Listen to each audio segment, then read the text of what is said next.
Welcome to another edition of Focus on Alternatives, brought to you by ADISA, the Alternative and Direct Investment Securities Association. For more educational content like this, please check out the resource library at adisa.org. My name is Greg Mausz, and today I'm joined by Mark Kosanke, who's the founding partner of Concorde Financial, and we're going to be talking about all the different dynamics of the 721 exchange.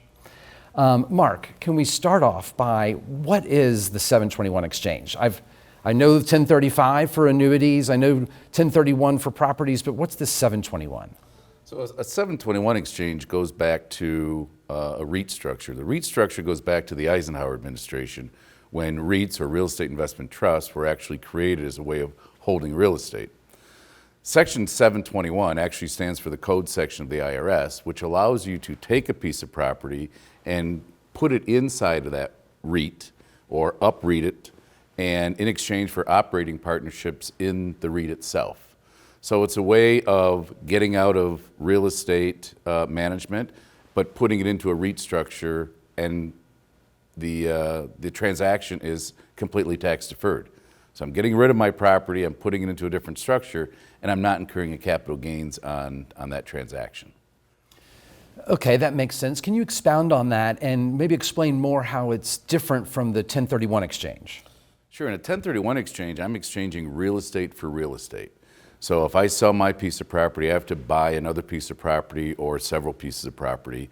And it's kind of like an IRA rollover. I'm rolling forward from one piece of real estate to another, and it's completely tax deferred. That's the traditional 1031 exchange.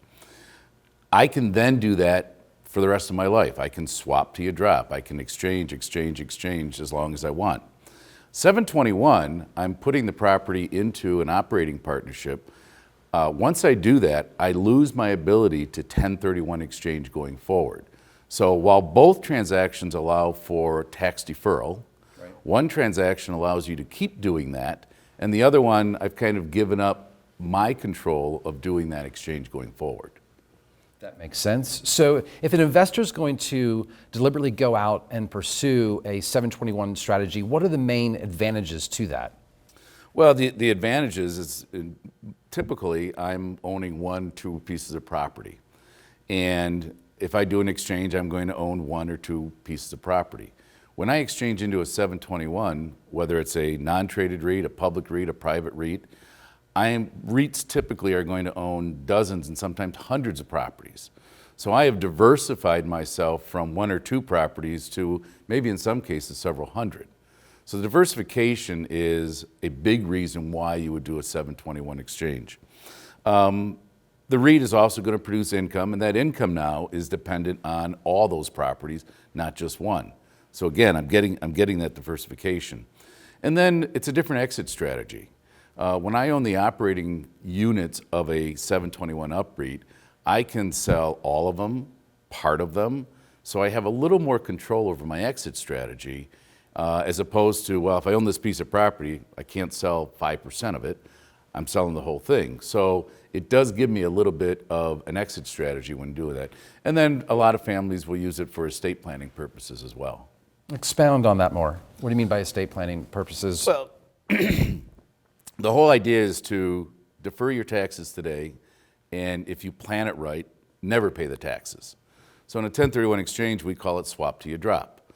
In a situation where we're doing a 721 upreit, the idea is that we've done this tax deferred exchange into the 721, and under the current tax rules, you get stepped up in basis upon death.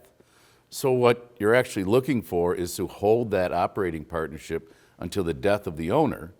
Now the family, the beneficiaries, get stepped up basis, and the tax goes poof on the owner's last breath. So both of them accomplish that step up in basis at the end. It's just a matter of it's 2 different paths to get there. Thank you for walking us through those advantages. Any downsides? Well, the downside is I do lose control. I don't have control of doing those 1031s going forward anymore. So I am kind of giving up that piece. I have no voting rights in the REIT either. So the REIT would be buying and selling properties, may even liquidate at some point. I don't have any control over that. The other thing you have to look at is, while I'm going into a REIT structure that may own dozens or hundreds of properties, I got to look at what those properties are. What kind of REIT am I going into? Who's running it? What's its track record? What's its leverage? There are all kinds of things you need to look at from the standpoint of, what could be some of the disadvantages. The biggest disadvantage for most of our investors would be you lose the ability to 1031 going forward.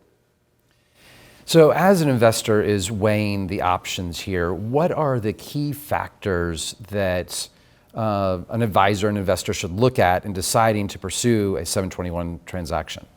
Well, I think, again, you have to look at the options. In some cases, a 721 can save a property. Let's say a property needs to be capitalized or leveraged, which you cannot do in a DST or may be difficult to do on your own in a 1031 transaction.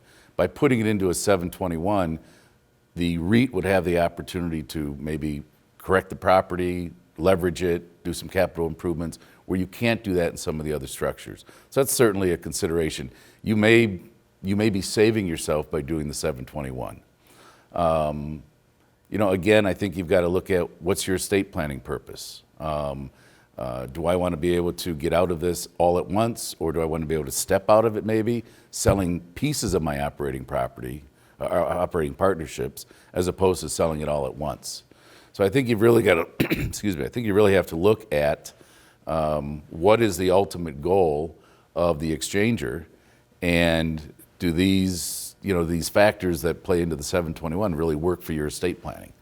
Right, that makes a lot of sense. And, you get the income from the real estate, but to your point, if someone is trying to do income planning in their later years, the fact that they can sell off pieces of the operating partnership and take that in as income could be a very powerful tool. Yeah, it is a very powerful tool, because if I sell my property, I'm paying tax on it all today.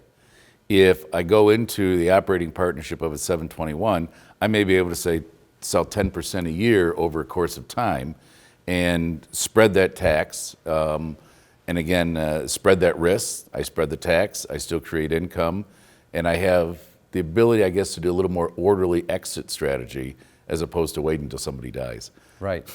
Mark, thank you for walking us through the dynamics of the 721 transaction. You're welcome, my pleasure. And thank you for watching another episode of Focus on Alternatives.